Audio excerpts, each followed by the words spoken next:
शहर जो मंजर केॾो अजीब जंहिं बि ॾिठो मदीनो ओ जंहिं बि ॾिठो मदीनो केॾो त खुश नसीब ओ महबूब जे शहर जो मंजर केॾो अजीब सुभान अल्लाह।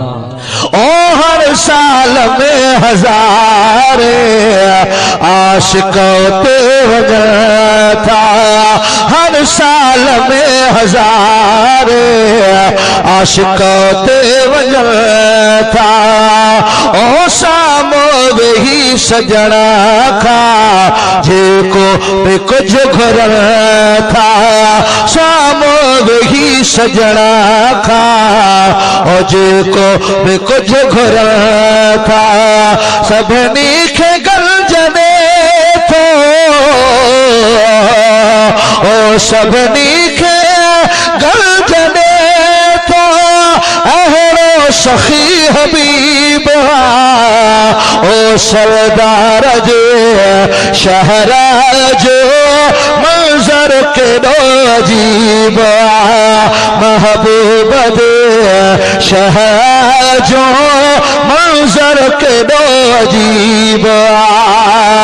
ओ जंहिं बि ॾिठो मदीनो जंहिं बि ॾिठो मदीनो केॾो त खुश नसीब ओ सरदार जे शहर जो मंजर केॾो अजीब सुभान अल्लाह। ओ हर मर्ज़ जी मिले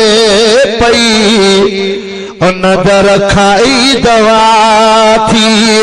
हर मर्ज़ जी मिले पई नदर खाई दवा थी ओ कॾहिं बि कोन खाली मोटे कंहिंजी दुआ थी ओ कॾहिं बि कोन खाली मोटे कंहिंजी दुआ थी ओ सब दुखाया छॾे थो लाहे ओ सब दुखाया छॾे थो लाहे अहिड़ो त हू तबीब महबूब जे शहर जो मंजर केॾो अजीब लजपाल जे शहर जो मंजर केॾो अजीब ओ जंहिं बि ॾिठो मदीनो ओ केॾो न खुश नसीब सरदार जे शहर जो मंजर केॾो अजीब ओ साल में मदीने मालिक मुखे घुराए ओ साल में मदीने मौला मुखे पुजाए हिन साल में मदीने मालिक मुखे पुजाए पंहिंजो अंदर चामा बुरड़ा गनी हठारे पंहिंजो अंदर चामा बुरड़ा गनी हठारे रोई कयो मुरबा खे ओ रोई कयो मुरबा खे ही अर्ज़ड़ो वरीब लजपाल जे शहर जो मंजर केॾो अजीब महबूब जे वतन जो मंजर केॾो अजीब